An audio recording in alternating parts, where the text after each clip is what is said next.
ॐ अज्ञानतिमिरान्धस्य ज्ञानाञ्जनशलाकया चक्षुरुन्मिलितं येन तस्मै श्रीगुरुवे नमः। वाञ्छाकल्पतरुभ्यश्च कृपा सिन्धुभ्येव च पतितानां पावनेभ्यो वैष्णवेभ्यो नमो नमः। नमो महावदन्याय कृष्णप्रेमप्रदायते कृष्णाय कृष्णचैतन्य नाम्ने गौरत्विषे नमः।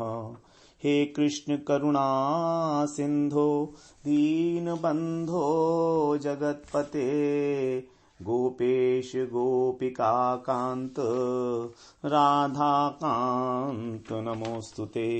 तप्त कांचन गौरांगी राधे वृंदावनेश्वरी वृषभानुसुते देवी प्रणमामि हरिप्रिये। वृंदायै तुलसी देव्यै प्रियायै केशवस्य च कृष्ण भक्ति प्रदे देवी सत्यवत्यै नमो नमः। श्री कृष्ण चैतन्य प्रभो नित्यानंद श्री अद्वैत गदाधर शिवसदि गौर भक्त वृंद। हरे कृष्ण कृष्ण कृष्ण हरे हरे हरे राम राम राम हरे हरे। हरे कृष्णा। सर्वप्रथम मैं अपने गुरुपाद पद्म ओम विष्णुपाद अष्टोत्तर शत श्री श्रीमद् भक्तिवेदांत माधव गोस्वामी महाराज के चरण कमलों में अनंत कोटि दंडवत प्रणाम ज्ञापन करता हूं। हम लोग ने श्रीमद् भगवद गीता के 6 अध्याय का 7वां श्लोक श्रवण किया। 7वें श्लोक से आरंभ करके 3 श्लोकों में भगवान योगारूढ़ पुरुष के लक्षण बता रहे हैं, 7वें, 8वें और 9वें श्लोक में। तो 7वें श्लोक में बताया कि कैसा है वो। जीतात्मनः प्रशांतस्य परमात्मा समाहितः शीतोष्ण सुख दुखेषु तथा मानापमानयो। अर्थात शीतोष्ण मतलब शीत और उष्ण, अर्थात अनुकूल और प्रतिकूल परिस्थिति में, सुख और दुख में, मान और अपमान में वो किस प्रकार से शांत रहता है, निर्विकार रहता है।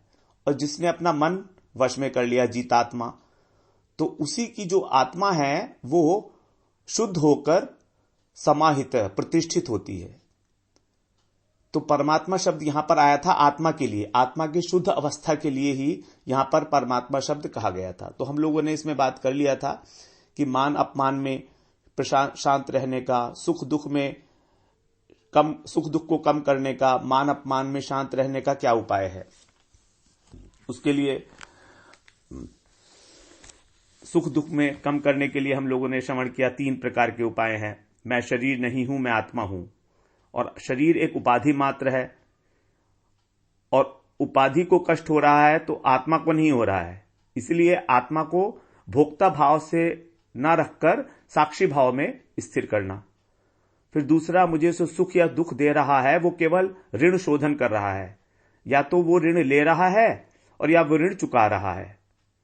और तीसरा, ये जो शरीर का कष्ट है ये हमेशा रहने वाला नहीं है, आने और जाने वाला है, इसलिए मेरे को दुख होने का कोई कारण नहीं है। तो भगवान में मन को लगाने के लिए हमको, यदि हम कुछ पॉइंट्स का ध्यान रखें तो हमारा भगवान में मन आसानी से लग सकता है। कैसे? जैसे पहले माने कि संसार असार है, परिवर्तनशील है, संसार असार है। दूसरा, अपना प्रयास कि मैंने सारे साधन कर लिए हैं, अभी तक मैं कुछ नहीं कर सकता अब, तो अब भगवान और गुरु ही मुझे बताएंगे कि मैं क्या करूं। तो यहां पर गुरु की शरणागति। मैंने अपने हिसाब से सब कुछ कर लिया है जो कुछ किया जा सकता था, तो अब मैं और मेरे को ये बात समझ में आ गई है कि मुझे कुछ प्राप्ति नहीं हुई है। तो इसलिए अब मैं अपने को, स्वयं को संपूर्ण रूप से हरि गुरु वैष्णव के चरणों में समर्पित कर रहा हूं। तीसरा, अब मुझे अपनी प्रयास का बल नहीं है, आपकी कृपा का ही बल है। मैं प्रयास तो करूंगा, लेकिन अब आज्ञा के अनुसार, जो गुरु की आज्ञा होगी, जो शास्त्रों की आज्ञा होगी, मैं उसी के अनुसार कार्य करूंगा। लेकिन मैं उसका बल नहीं है, अब बल आपकी कृपा का ही होगा, क्योंकि भगवान की कृपा ही जो है हमको भगवान की प्राप्ति करा सकती है। हम अपने प्रयास से कभी नहीं जा सकते। अर्जुन ने लास्ट में यही कहा है कि आपकी कृपा से ही मैं अपने स्वरूप में स्थित हो गया हूं, स्थितो अस्मि गत संदेह है।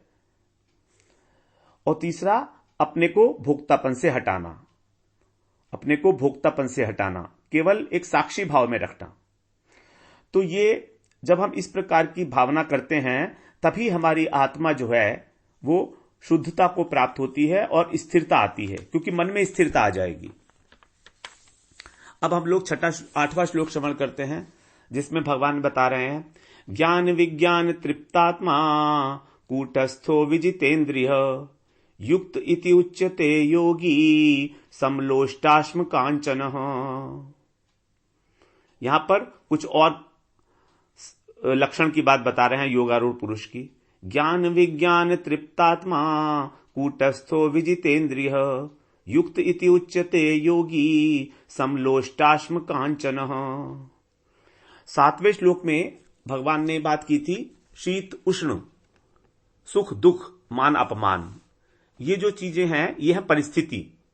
तो यहां पर कहा था परिस्थितियों में समता, चाहे अनुकूल हो चाहे प्रतिकूल हो, हमको उसमें सम बुद्धि रखनी है, हमें उस विकार को प्राप्त नहीं होना है।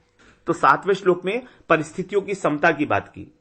अब यहां 8वें श्लोक में भगवान बता रहे हैं पदार्थों की समता, कि जो अनेक अनेक प्रकार के पदार्थ हैं इस संसार के अंदर, उन सब के अंदर समभाव हो। और 9वें श्लोक में बताएंगे भगवान प्राणियों में समता, कि सब प्राणियों में भी समभाव हो, क्योंकि जीवन में समता 3 स्थानों पर ही घटित होती है। 3 स्थानों पर ही हम लोग प्रयास कर सकते हैं। सबसे पहले परिस्थितियों में समता, पदार्थों की समता और प्राणियों की समता। तो ये जो समता की बात कह रहे हैं भगवान, ये कोई उपदेश मात्र नहीं है, ये हमारा day to day we have to observe it in our life. Observe it, हमको ये शब्द मात्र नहीं है केवल, बल्कि जो योगारूढ़ पुरुष है उसके जीवन में इस प्रकार की समताएं सहज रूप से, स्वाभाविक रूप से ही देखी जाएंगी। वो इनके लिए कोई चेष्टारत भी नहीं होता है, क्योंकि वो योगारूढ़ हो चुका है ना।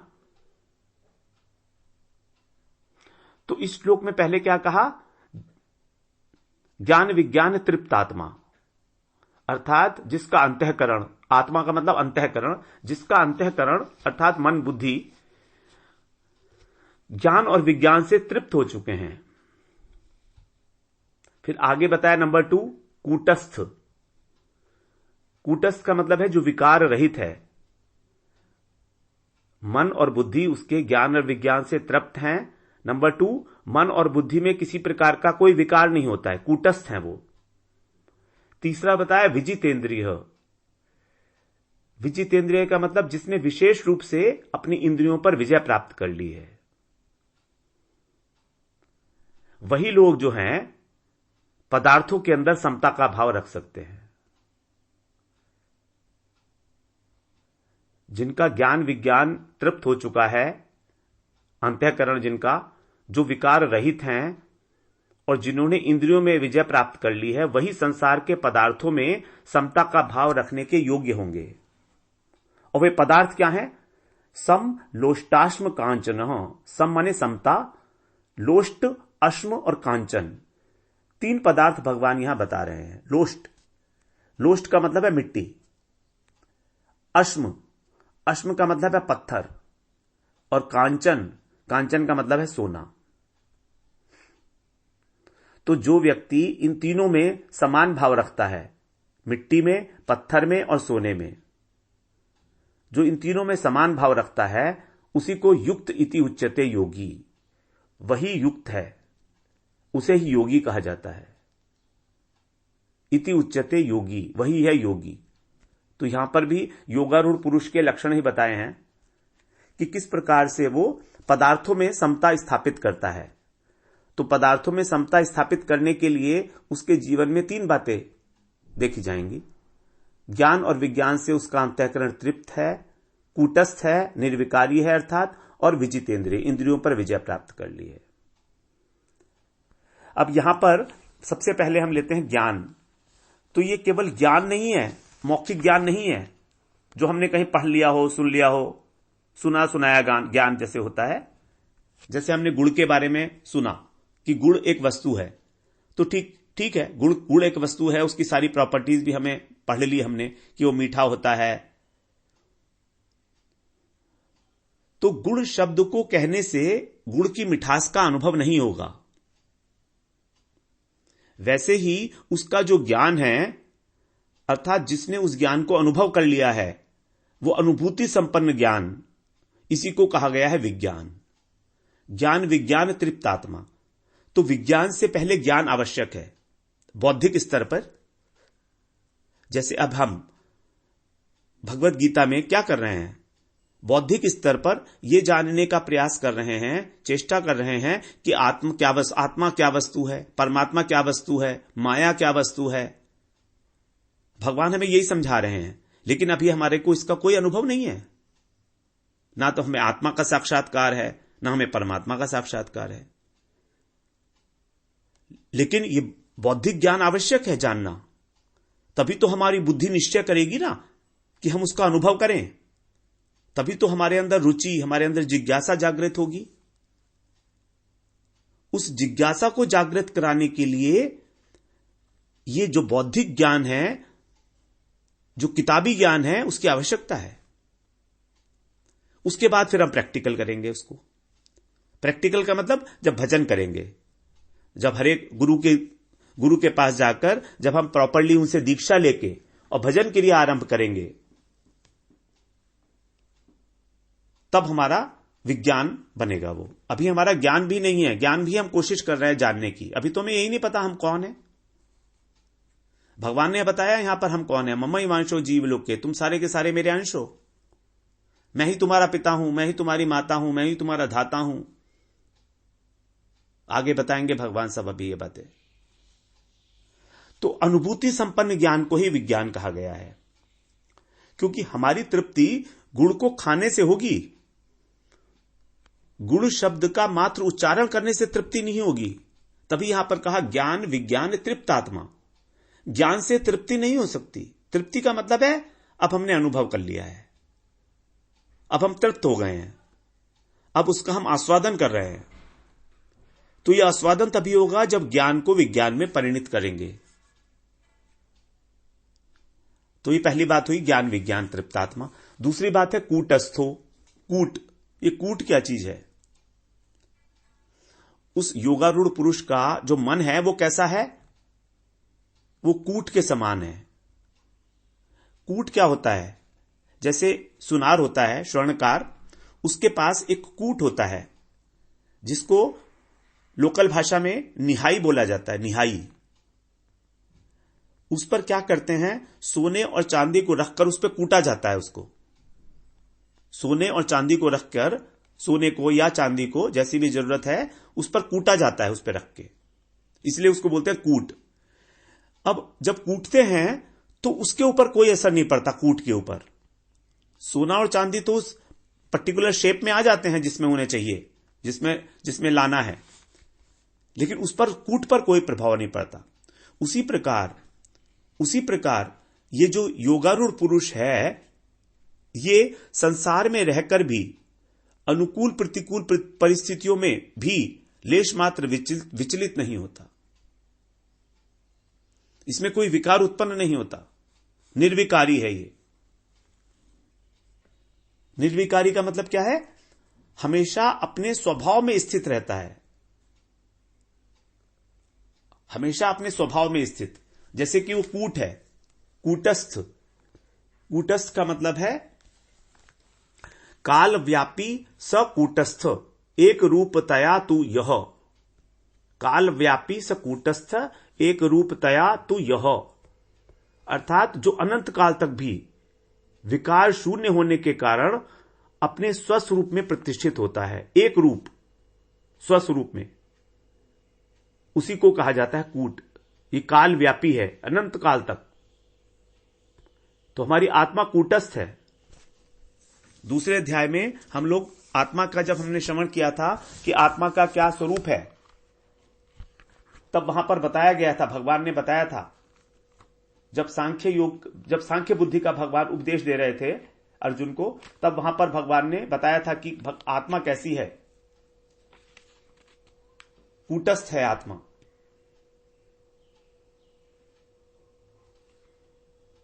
तो इस प्रकार से ये कूट शब्द जो है बड़ा इंपॉर्टेंट हो जाता है, आत्मा के लिए यूज किया गया है। दूसरे अध्याय में था, ये कहां था आई ध्यान, अभी 15वें अध्याय में तो है। 15वें अध्याय में भगवान ने कहा है कि आत्मा जो है वो जो अक्षर पुरुष है वो कूट है। 15वें अध्याय का जो 6वां श्लोक है, 5वां श्लोक, इसको देखना पड़ेगा।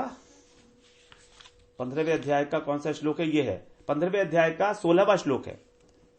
क्षरः सर्वाणि भूतानि कूटस्थो अक्षर उच्यते। यहां पर बताया है जो अक्षर पुरुष है वो है कूटस्थ। दूसरे अध्याय में नहीं, 15वें अध्याय का ये श्लोक होता है 16वां श्लोक, कूटस्थो अक्षर उच्यते। तो जो अक्षर पुरुष है वहां पर बताया भगवान ने, और यही बताया था वहां पर 12वें अध्याय में भी बताया था, ये 3रे श्लोक में। सर्वत्र गम अचिंत्यम च कूटस्थम अचलम ध्रुवम। जो ज्ञानी पुरुष है, जो ब्रह्म ज्ञानी है, उसके लिए बताया था कि वो क्या है, सर्वत्र गम अचिंत्यम च कूटस्थम अचलम ध्रुवम, कूटस्थ है वो। तो 2 जगह यहां पर बताया है, 12वें अध्याय के 3रे श्लोक में और 15वें अध्याय के 16वें श्लोक में, कूटस्थ अर्थात जो अपने स्वरूप में स्थित है उसको कहा गया कूटस्थ। अब तीसरा बता रहे हैं यहां पर विजितेंद्रिय, अर्थात जिसने अपनी सभी इंद्रियों को वश में कर लिया है।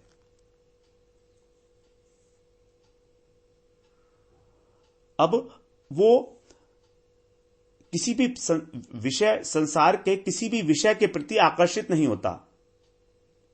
कारण क्या है, उसके अंतःकरण में राग द्वेष जो हैं वो उसको प्रेरित नहीं करते अब कि किसी विषय की ओर आकर्षित हो। तो ऐसे पुरुष के लिए क्या बता रहे हैं, उसके लिए सम लोष्टाश्म कांचन, उसके लिए मिट्टी हो या पत्थर हो या सोना हो, सब एक समान है, क्योंकि उसका इन तीनों के साथ ही कोई भी स्वार्थ का संबंध नहीं है। देखिए, मिट्टी तो मिट्टी है, पत्थर पत्थर है और सोना सोना है। अब उनका जो महत्व है हमारे लिए तभी तो होगा जब हम उनका कोई इस्तेमाल करना चाहें, कोई प्रयोग करना चाहें। अब ना तो मुझे सोने का प्रयोग करना है अपने जीवन में, ना मुझे मिट्टी का और ना मुझे पत्थर का, तो तीनों बराबर हो गए मेरे लिए।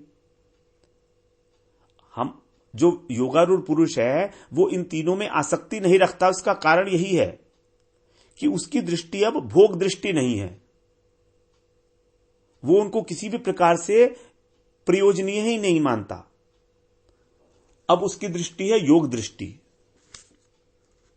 उसके जीवन में अब योग की ही प्रधानता है, न कि भोग की।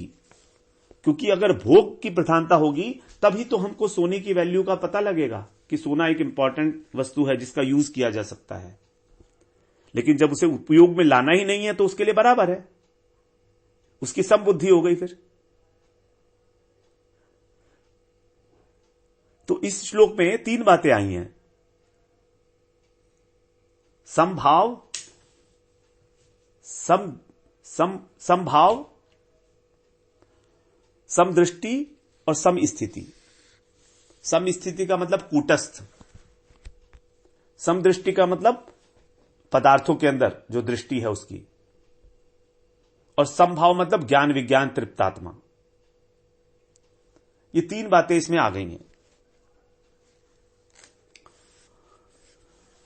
तो इस श्लोक में जो ज्ञान विज्ञान की बात की गई है, हम इसका अंतर एक बार दोबारा से समझ लेते हैं। ज्ञान में और विज्ञान में क्या अंतर है। ज्ञान का अर्थ है आत्म विषयक, आत्मस्वरूप विषयक ज्ञान, आत्मा के विषय में ज्ञान। साधारण भाषा में ज्ञान का अर्थ हुआ किसी वस्तु के बारे में जानकारी, उसे ही ज्ञान कहेंगे। जैसे घड़ी है, अब ये कैसे पता लगेगा कि ये घड़ी है? जब हमें घड़ी का ज्ञान होगा। ये बल्ब जल रहा है तो हमें कैसे पता लगा कि बल्ब जल रहा है? जब हमने बल्ब के बारे में जानकारी इकट्ठी की, हमको जानकारी मिली कि बल्ब एक ऐसी वस्तु है जिसके अंदर एक टंगस्टन का वायर होता है, ऊपर एक कवर होता है कांच का, फिर जब उसको बिजली में लगाया जाता है तो वो जलता है, प्रकाश देता है। ये जानकारी। तो हम बोलते हैं कुछ भी और हम सुनते हैं, वो उसके लिए क्या चाहिए? ज्ञान चाहिए। अगर ज्ञान नहीं है तो ना तो हम बोल पाएंगे और ना हम जो श्रवण कर रहे हैं उसको समझ पाएंगे। तो बोलने के लिए और सुनकर समझने के लिए ज्ञान की आवश्यकता है। यदि ज्ञान ही न हो तो किसी बात का या किसी वस्तु का होना या न होना मालूम ही नहीं पड़ेगा। तो ज्ञान का अर्थ हुआ मूल वस्तु को जानना। मूल वस्तु को जानना मतलब जैसे यह मिट्टी है, यह पदार्थ मिट्टी है, इसकी जानकारी बस इतनी हो गई। मिट्टी हमें पता लग गई कि मिट्टी है, इतनी जानकारी है बस। जैसे आत्मा अजर अमर है, भगवान सर्वव्यापी है, ये सारा का सारा जो ज्ञान है ये हमारा पढ़ा हुआ है, सुना हुआ है, जो हमें किसी दूसरे से मिला है। तो ये केवल एक जानकारी मात्र हुई। जैसे अग्नि में हाथ डालने से हाथ जलेगा। अब ये तो केवल सुनी सुनाई बात है ना। अग्नि में हाथ डालने से हाथ जल जाएगा, तो ये सुनी सुनाई बात हुई। अभी हमने डाला नहीं है, अनुभव में नहीं आया है। तो ज्ञान में केवल वस्तु का दर्शन है, सैद्धांतिक रूप से केवल दर्शन। किसी ग्रंथ से, गुरुमुख से, साधु मुख से हमने श्रवण किया कि कण कण में भगवान है, सर्वव्यापी है, लेकिन हमें इसका आस्वादन नहीं है, हमें इसका अनुभव नहीं है। तो जब तक हमें इसका अनुभव नहीं होगा कि भगवान सर्वव्यापी हैं, तब तक यह हमारे को विज्ञान नहीं बन सकता। अब इसी ज्ञान का जब अनुभव हो जाता है तब हम उसे बोल देते हैं विज्ञान।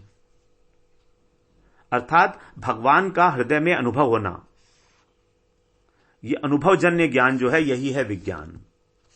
अनुभवजन्य ज्ञान इज विज्ञान। विशेष रूपेण ज्ञान। विशेष रूपेण क्या? अनुभव। जब ज्ञान के साथ अनुभव मिक्स हो गया तो वो विशेष हो गया। तो विज्ञान में वस्तु का अनुभव होता है। अनुभव क्यों होता है वस्तु का? क्योंकि उस वस्तु में एक शक्ति है। उस वस्तु में एक शक्ति है। जैसे अग्नि। अग्नि में जब हमने हाथ डाला तो हमारा हाथ जल गया। तो क्यों जला?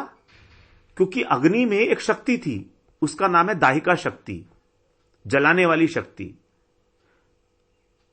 तो शक्ति सहित शक्तिमान का ज्ञान हमारे को जो अनुभव होता है उसका कारण है कि वस्तु के अंदर एक शक्ति है। अगर शक्ति नहीं होती तो अनुभव नहीं हो सकता। तो शक्ति सहित शक्तिमान का जो ज्ञान है वही हमारे अनुभव का विषय बनता है। इसको दोबारा सुने, इंपॉर्टेंट है ये थोड़ी सी बात। वस्तु में एक अपनी शक्ति है। अगर वस्तु में शक्ति नहीं होगी तो उसका अनुभव नहीं होगा।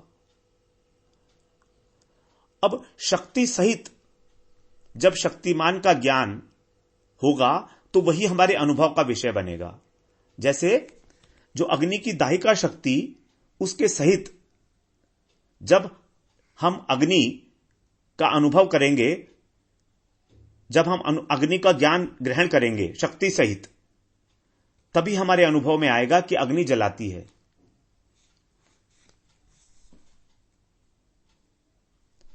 तो इसका मतलब क्या हुआ? अग्नि का ज्ञान अग्नि की दाहिका शक्ति के सहित हमारे अनुभव के योग्य हो गया। इसमें हाथ डालेंगे तो चलेगा। तो विज्ञान हुआ क्या? आत्मा अथवा आत्मा क्या है? भगवान का अंश। तो आत्मा भगवान का अंश होने के कारण सत्य, चित्त और आनंद गुणों से युक्त है। आत्मा भगवान का अंश होने के कारण, अब भगवान सच्चिदानंद है तो आत्मा भी सत्य, चित और आनंद गुणों से युक्त है, अर्थात आत्मा के अंदर भी एक अपना आनंद है। तो जब हम इस आत्मा के अंदर जो ज्ञान है, जो चित्त है और जो आनंद अंश है, जब हम उसका अनुभव करते हैं तब हम उसको कहेंगे विज्ञान, आत्मा का विज्ञान।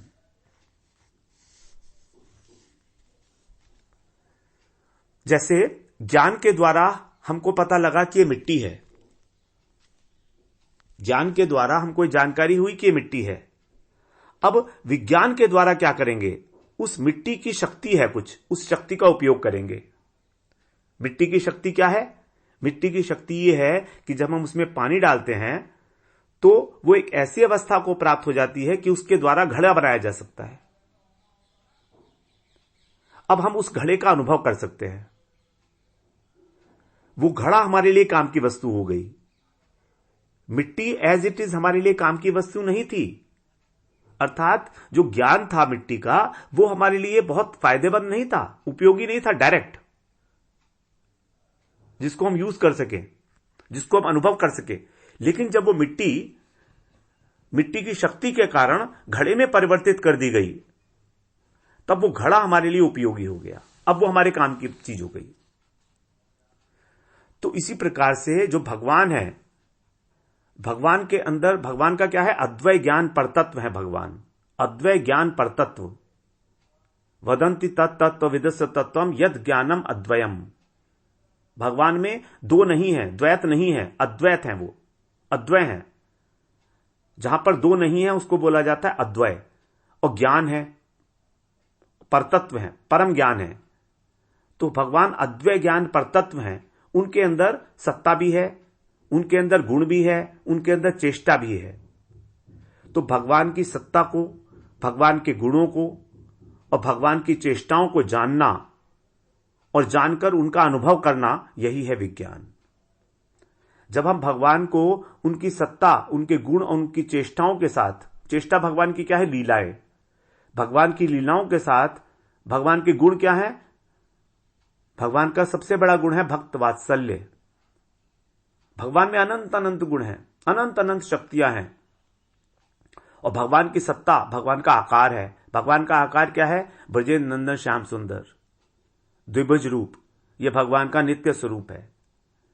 तो जो भगवान का नित्य स्वरूप है, जो भगवान भक्तों के वश में होने वाले हैं, भक्तों के प्रति अपार वत्सलता है, वात्सल्य है, और जिनकी अनेक अनेक प्रकार की माधुर्यमय लीलाएं हैं, चेष्टाएं हैं, उनका अनुभव करना, उनको जानना और उनका अनुभव करना, यही हमारे लिए उपयोगी है, यही है विज्ञान। अर्थात वस्तु के साथ साथ उसकी शक्ति को जानना और उसे वस्तु से अलग नहीं समझना, क्योंकि हमको अनुभव वस्तु का होता है शक्ति के कारण, जो सदा ही वस्तु में अवस्थित रहती है। वस्तु की शक्ति हमेशा वस्तु में अवस्थित होती है, चाहे वो व्यक्त हो रही हो या ना हो रही हो, वस्तु में है। तो उस वस्तु का उस शक्ति के साथ अनुभव करना, यही है विज्ञान। तो हम लोग इसी श्लोक को थोड़ा आगे फिर श्रवण करेंगे। वांछा कल्पतरुभ्यश्च कृपा सिंधुभ्य एव च पतितानां पावनेभ्यो वैष्णवेभ्यो नमो नमः।